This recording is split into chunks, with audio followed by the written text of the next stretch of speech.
بسم الله الرحمن الرحيم. السلام عليكم ورحمة الله. في البداية أود الترحيب بصديقي وزميلي معالي الوزير توني بلينكن الذي زارنا يوم أمس، أولا للمشاركة في تشجيع منتخب الولايات المتحدة، ونهنئكم على هذا الأداء المبهر يوم أمس، ونتمنى لكم إن شاء الله حظاً أوفر في المباريات القادمة، ونتطلع إلى أن تكون هذه البطولة في قطر عام 22 هي محطة لتجمع الشعوب ولتلاقي الثقافات ولتلاقي كافة الحضارات والاستمتاع بما توفره الأجواء هنا في الدوحة، وتجربة ضيافة الشعب القطري والمقيمين على أرض قطر. طبعا كانت لنا فرصة اليوم لإقامة الجولة الخامسة من الحوار الاستراتيجي القطري الأمريكي، والذي نعتبره منصة هامة في تعزيز العلاقات الثنائية بين بلدينا التي تتمتع بأسس قوية وصلبة وشراكة متعددة الأوجه، وتعتبر من أهم الشراكات الاستراتيجية لدولة قطر. طبعا الشراكة تمتد من الشراكة السياسية وفي مجال الدفاع والأمن وفي المجالات الاقتصادية والتنموية. كان اليوم لدينا فرصة لمناقشة قضايا متعددة، سواء كان على ما يخص القضايا الإقليمية وأيضا التحديات التي يواجهها العالم اليوم. كان على أجندة اجتماعاتنا مناقشة تطورات طبعا الاتفاق النووي الإيراني، وأيضا التطورات في الساحة العراقية ولبنان وليبيا، وأيضا القضية الفلسطينية التي تعتبر القضية المركزية لدينا.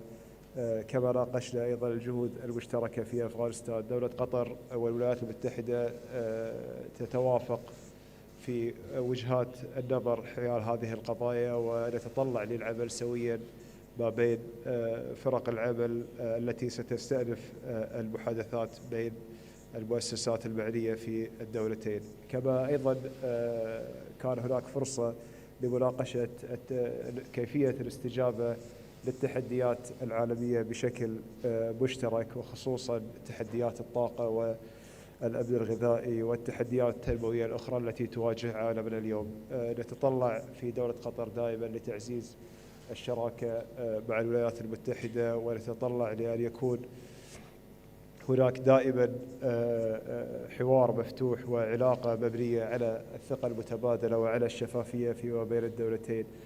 وأود أن أثمن في هذه المرحلة التعاون الذي أبدته الولايات المتحدة بمؤسساتها المختلفة لدعم إقامة بطولة كأس العالم، ونشكركم على كافة الجهود التي قام فيها خصوصا المؤسسات الأمنية ومؤسسات الأمن الفضائي في الولايات المتحدة للدعم الذي قدمته لدولة قطر في إقامة هذه البطولة. وهذا جزء من التعاون الذي يمتد ما وراء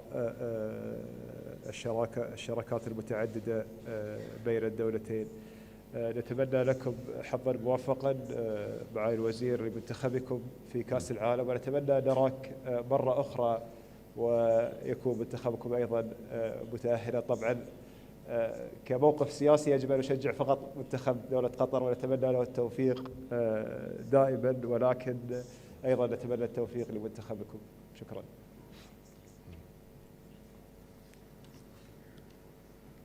Well, good afternoon, everyone. And Mr. Minister Mohammed, thank you. Thank you for your wonderful hospitality. Thank you for the very good and detailed conversations that we just had as part of the Fifth Strategic Dialogue.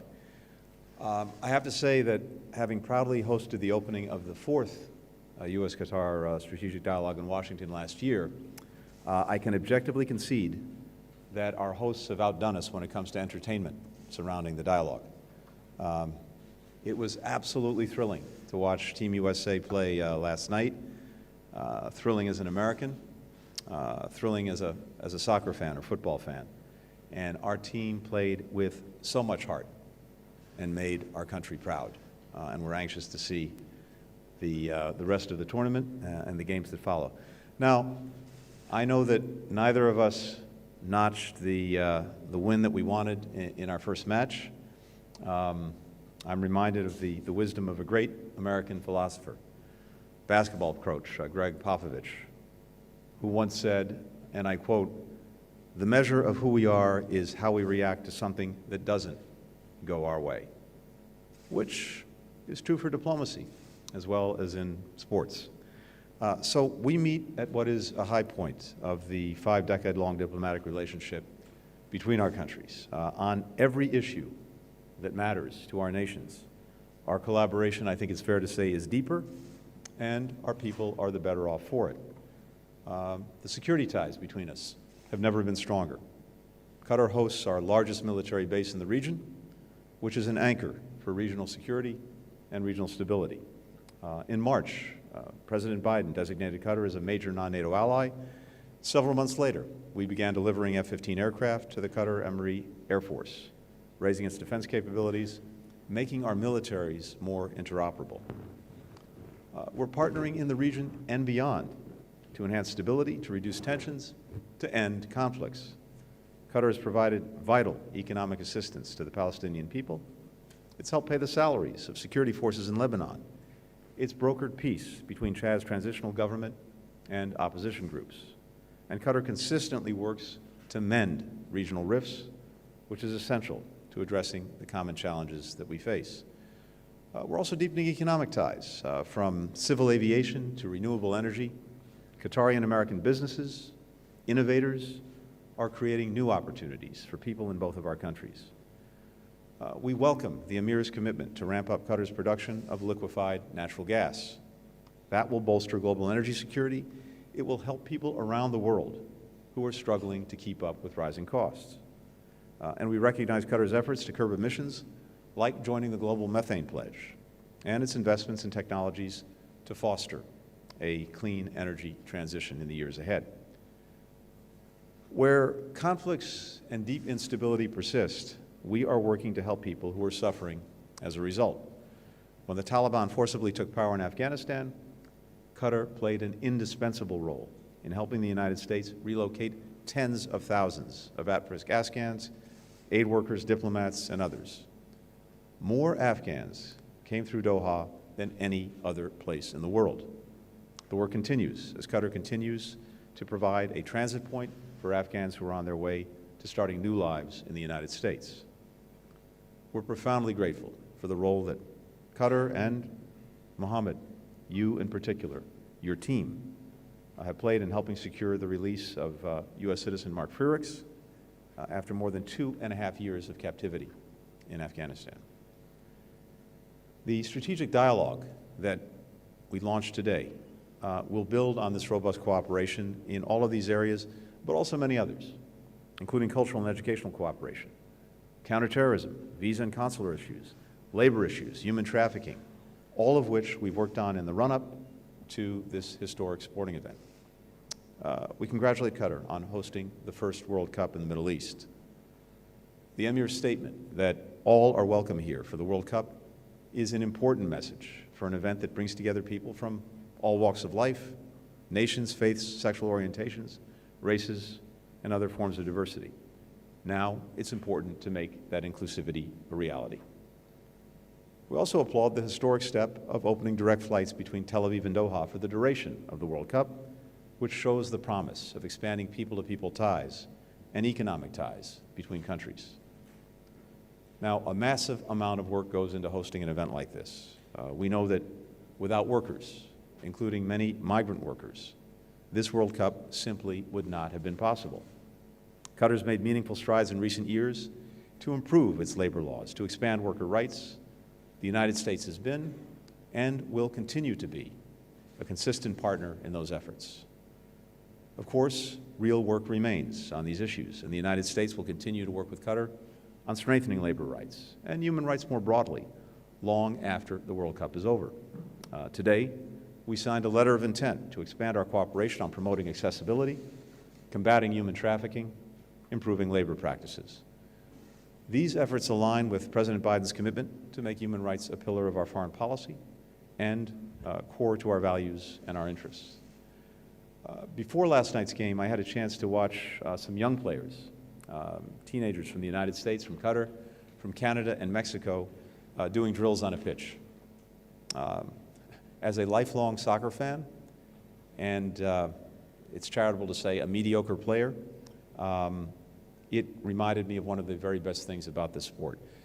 No matter where you go, every corner of the world, and this has been my experience the last 2 years, you find people who love the game. They love to play it, they love to watch it, they love to argue about it, they love rooting and supporting a team with all of the joy and occasional heartbreak that brings. And in a world where we're so often on a daily basis reminded of what makes us different, what divides us, soccer is a powerful unifying force, a language, a common language that pretty much the entire world speaks. So I wish all of the countries represented here a successful tournament, and go Team USA. Thank you. شكرا أصحاب السعادة. بعد إذنكم ننتقل إلى أسئلة الصحفيين ونبدأ مع الزميلة أمينة عباد من تلفزيون قطر.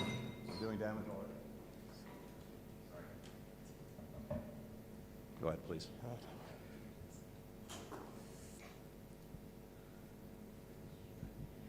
السلام عليكم ورحمة الله. أمينة عبدة من تلفزيون قطر. سؤالي موجه لسعادة الوزير الأمريكي. سعادة الوزير، يعني مع الأخذ بعين الاعتبار التنافسات والصراعات على المستوى الدولي، من بينها الحرب الروسية الأوكرانية، وأيضا إثارة مسألة التواجد الاستراتيجي الأمريكي في منطقة الشرق الأوسط، كيف يمكن أن يؤثر ذلك على الشراكة القطرية الأمريكية في المرحلة المقبلة؟ شكرا. Well, thank you. I think what you're seeing evidenced here today throughout all of the strategic dialogues that we've done, the new one that we're launching, is that we have a partnership that is both bilateral, it's regional, and increasingly it's global. And we've seen that just in recent months and recent years in a whole variety of places. The cooperation that I mentioned on Afghanistan, for which the United States is genuinely grateful. Of course, the longtime hosting of U.S. forces here in Qatar, the status that Qatar has as a major non-NATO ally that President Biden designated just a few months ago. The work that Qatar is doing, and doing in some cases in cooperation with us, to mend regional rifts.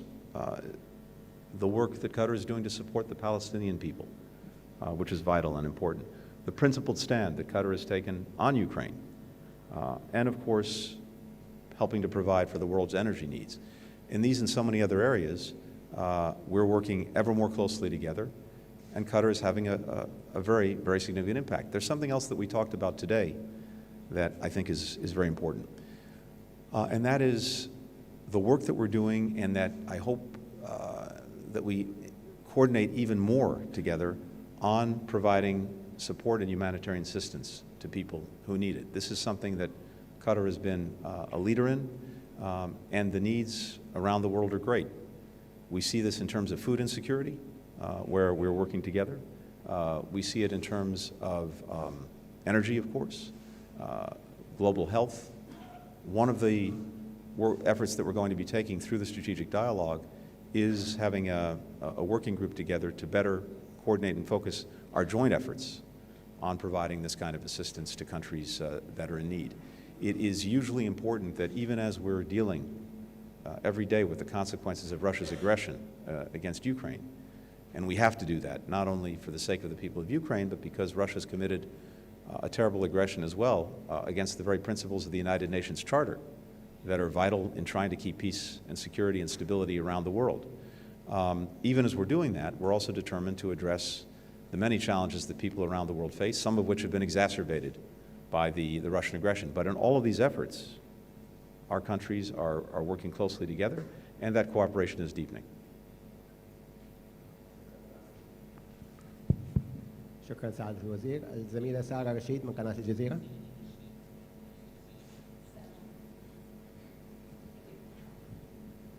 السلام عليكم ورحمة الله.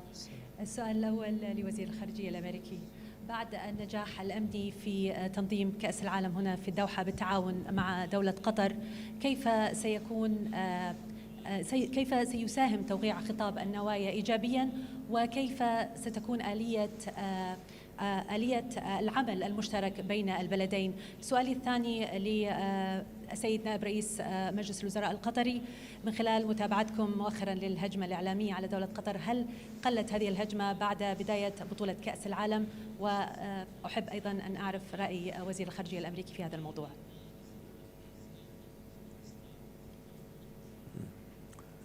Thank you. I think what's most important to highlight is this.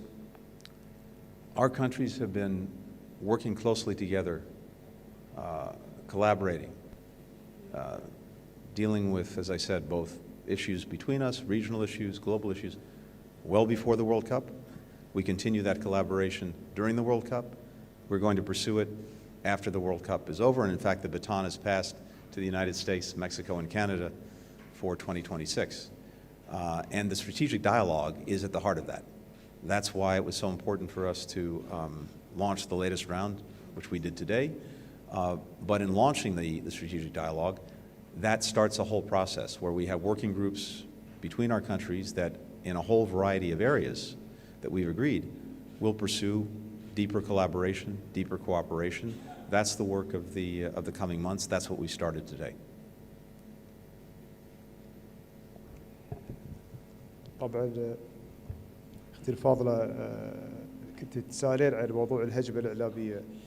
اولا يعني احب ان انوه بان دوله قطر عندما نالت شرف استضافه كاس العالم كانت حازمه امرها على ان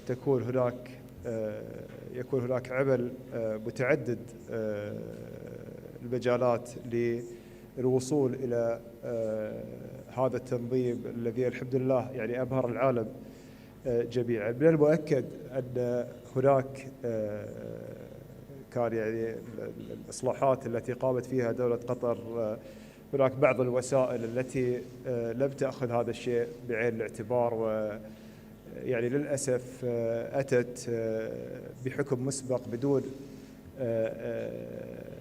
على الأقل يعني حتى زيارة دولة قطر والحديث مع المسؤولين فيها. ورغم أن دولة قطر كانت دائما تفتح أبوابها للجميع وتتحاور مع الجميع منذ بدأت هذه الهجمات.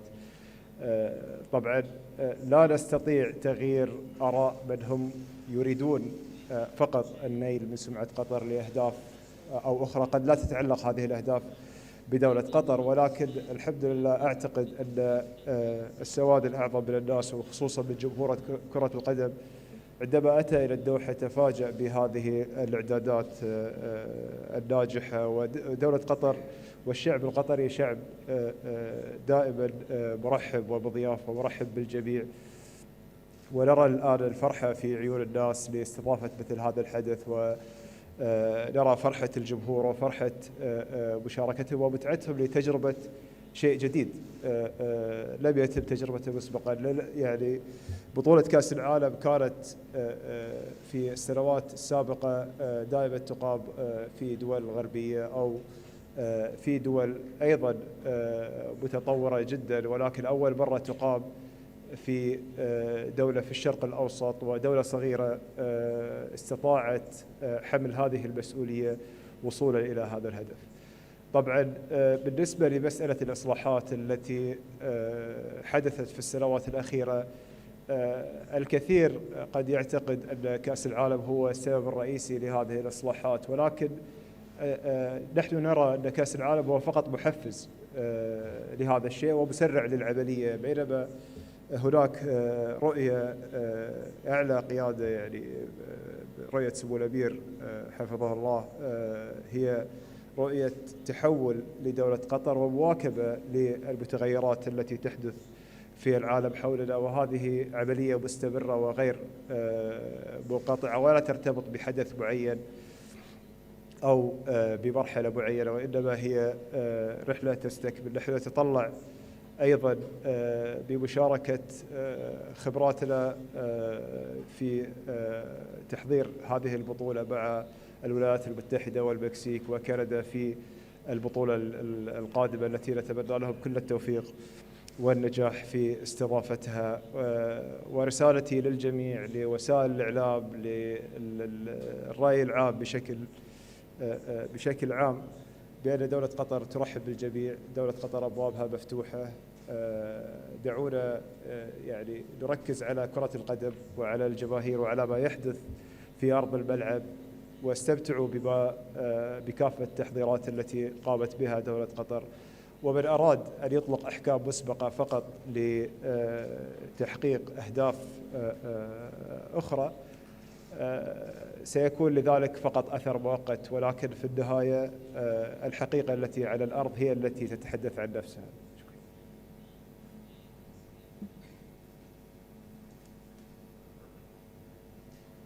Question goes to Michelle Gandor. Thank you.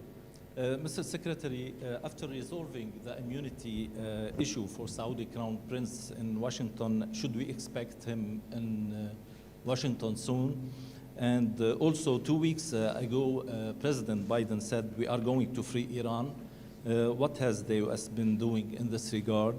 And do you have any comments on Iran announcement today that they have begun producing enriched uranium at 60% purity, and do you consider that JCPOA dead?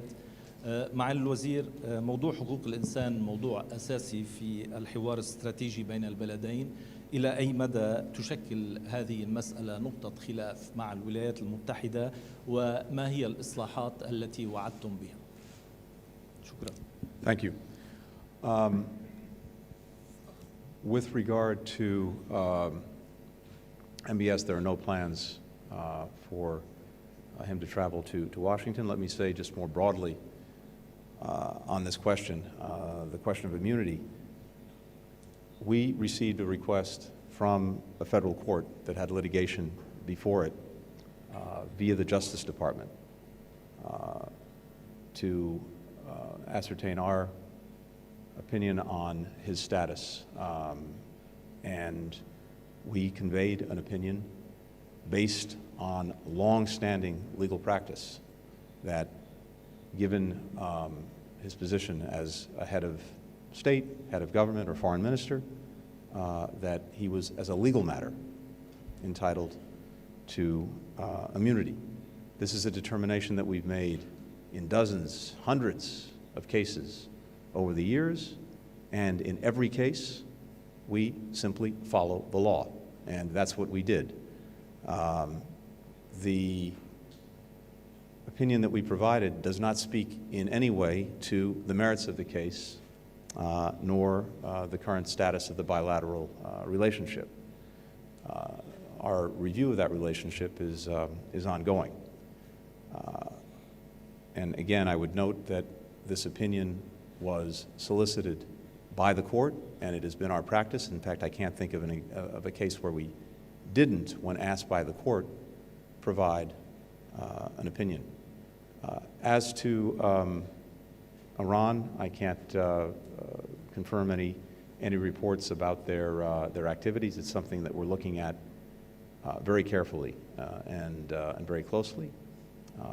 And what we've seen, and we've spoken of many, many times before, is that while we continue to believe that the best way to resolve the challenges posed by Iran's nuclear program are through diplomacy, Iran, for a variety of reasons, has chosen to insert extraneous issues into the effort to revive the JCPOA. And of course, meanwhile, the world is rightly focused on what's happening inside of Iran. The protests that have arisen since the killing of Mahsa Amini are something that have galvanized the world, and that is where the focus is. And of course, at the same time, the steps that Iran has taken to provide weapons, to provide drones to Russia to aid in its aggression against Ukraine are of deep concern and something that we're very focused on. We are taking steps across the board to push back against both the actions that Iran is taking to repress its own people in terms of sanctioning those who are responsible, and also helping companies make sure that the Iranians have the technology that they need to continue to communicate with one another and to be connected to the outside world. We're also sanctioning entities that are involved in the provision of weapons, like drones, and looking at whatever means are possible to help the Ukrainians defend against the use of these weapons. And as we said all along, even as we've been engaged in diplomacy to try to see if we could get a mutual return to compliance with the JCPOA, we continue to exert pressure on Iran for steps that it's taking to strengthen its nuclear program in contravention of the JCPOA itself, as well as the steps that it's taking in other areas that pose significant challenges, concerns to people around the world. بالنسبة لسؤالك أخي الفاضل بخصوص مسألة حقوق الإنسان وما تم تناوله في الحوار الاستراتيجي، أولا نحن نقدر ونثمن شراكتنا مع الولايات المتحدة والتعاون في ما بين المؤسسات الحكومية المختلفة في دولة قطر والولايات المتحدة، سواء كان في مجال حقوق الإنسان أو في المجالات الأخرى. ولكن كما ذكرت في السابق، مسألة حقوق الإنسان في دولة قطر هي مسؤولية من الدولة تجاه الشعب القطري وتجاه كل من يعيش على أرض قطر. ودولة قطر كانت قيادتنا يعني حاسمة في هذا الموضوع، وهذه الإصلاحات التي تم تبنيها هي لخدمة هذا الهدف. طبعا لا يوجد هناك، هي المسألة ليست مسألة تعهدات من الدولة لدول أخرى، وكما ذكرت نثمن الحوار والشراكة مع الولايات المتحدة، ولكن هناك برنامج عمل يتم العمل من خلاله بيننا وبين الولايات المتحدة، سواء كان لبناء القدرات بين المؤسسات المختلفة ومؤسسات إنفاذ القانون والتعلم والاستفادة من الخبرة التي توجد في الولايات المتحدة. هناك نقاط نتفق عليها وهناك نقاط نختلف عليها، لأن هذه المسائل عادة تكون وفقا لما يتناسب مع المجتمع الذي تطبق فيه. ونحن في دولة قطر كما ذكرت المسألة هي تختص بواجب ومسؤولية الحكومة تجاه شعبها وتجاه توفير البيئة التي تحمي حقوق كل من يعيش على هذه الأرض. Our final question goes to John Hudson of the Washington Post.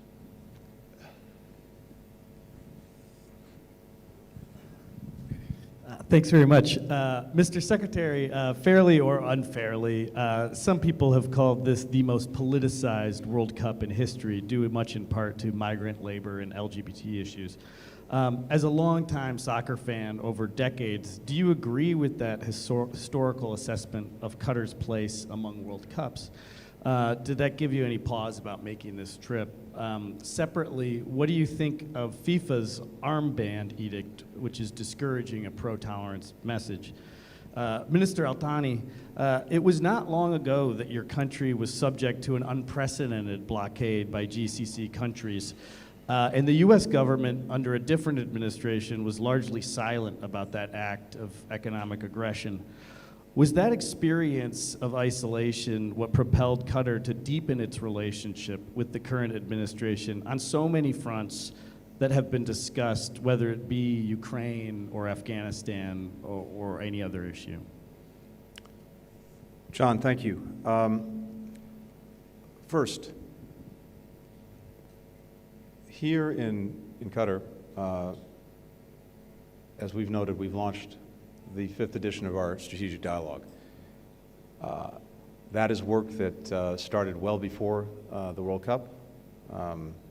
It's continuing during the World Cup, and it will continue after the World Cup. And In that, as we've discussed, we are working on the broad array of issues that join our countries together, as well as working through areas where we have some differences. It also happens that the World Cup is on right now, and I make no bones about having the pleasure to actually come and cheer on Team USA in its opening match, something I was really both proud to do as an American, and yes, pleased to do as a longtime soccer fan and player. But the main point is this: the work that we're doing is something that precedes this World Cup, continues during it, will continue after it. We've already talked about the many areas in which the United States and Qatar are working very closely together through the strategic dialogue to deepen cooperation, to deepen coordination. And as I've also said, human rights is one of the key pillars of our foreign policy, whether it's here in the region or, for that matter, all around the world. We've been talking about human rights, labor rights, trafficking in persons with our colleagues from Qatar for a long time, and that too is a conversation that continued today and will continue when the spotlight of the World Cup moves on. We've documented real progress. We've documented ongoing challenges, including in our annual reports. And I'd refer you, for example, to the Trafficking in Persons report that we recently put out. We appreciate the work that Qatar has done to improve labor practices, including efforts to investigate, to prosecute, to convict traffickers, staffing the specialized trafficking police unit. In 2021, under the U.S.-Qatar anti-trafficking MOU and the labor MOU that we signed, we implemented joint initiatives, and you heard the minister refer to these as well, to help Qatar build capacity, to develop the technical expertise, to raise awareness, to promote the rights of migrant workers. We're doing this through technical exchanges. We're doing it through sharing of different practices. And we're helping to actually see reforms implemented. That is critical. One of the things that I mentioned earlier is our hope and expectation that some of the progress that's been made continues and expands after the World Cup is over. I also want to commend Qatar for reopening the humanitarian care house. That will help protect and assist victims of trafficking. But as I noted, there is still considerable work to be done. It's exactly why it's so important that we have these sessions, we have these discussions, so that we could take advantage of having the strategic dialogue while the World Cup was going on, all to the better. As I said, Qatar has the spotlight on it now. You've heard the minister talk about that. But much more important is what happens when the spotlight moves on.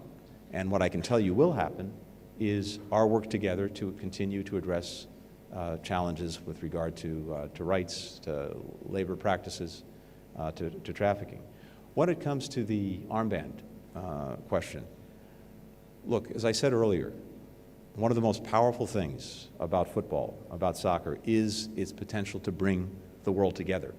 Quite literally, as it's together here in Qatar, but also figuratively, in terms of just bringing human beings together and rediscovering everything that they have in common, and how that really does fundamentally outweigh the differences that we deal with every day. That's the power of sport. That's the power of what we see going on. And the message that we heard from the Emir is hugely important, that all are welcome. And of course, it's important to make that meaningful, to put that into practice. It's always concerning from my perspective when we see any restrictions on freedom of expression. It's especially so when the expression is for diversity and for inclusion. And in my judgment, at least, no one on a football pitch should be forced to choose between supporting these values and playing for their team. Well, thank you. Regarding actually the crisis in 2017 and the U.S. response, Well, I think that there is some confusion here because of some levels of response to what happened in 2017. And we believe that the institutional relationship between the two countries has been always the most important safeguard for this relationship. And even during the crisis and the time when we had probably some cloud in the understanding between the two countries, the institution has been always serving as a facilitator of dialogue between the two governments, making sure that everyone at all the levels, they have the right information about the cooperation and the partnership between our two countries. We've been determined about this relationship, not this year, not last year, not 10 years ago, but 50 years ago. This relationship has been progressing in a positive direction. Sometimes we have probably disagreement on maybe certain issues. We talk, we engage in dialogue, we work together in bringing our differences closer and work on the common areas. And this has been demonstrated in a lot of initiatives. As the Secretary mentioned, Al Udeid Air Base has been the center to fight terrorism. And this base didn't start with President Biden administration or with the previous administration. This started 20 years ago. And this relationship has been nothing but only growing. Our political position has been always on different issues, on different causes, very much principled on the international law and the UN Charter. And anything, any country, any cases violating these principles, Qatar will definitely stand out and be vocal. This is what we share with the US, a shared vision, a responsibility together to make the world a better place with a lot of other partners. And I believe that the work that we've been doing in the past a couple of years, it has been significant, recognized by both countries, that both of us, our partnership, are vital for our countries. It's vital for the US to have a partner like Qatar in this region. It's vital for us globally to have a partner like the US. And I've been saying this repeatedly, Qatar-US partnership is actually the most important international relationship that Qatar has on the international scene beyond our region. So this is something that we are committed to pursue together with my colleague, Tony, to continue pursuing this with also the future administration, whoever will come after me or after her. Thank you.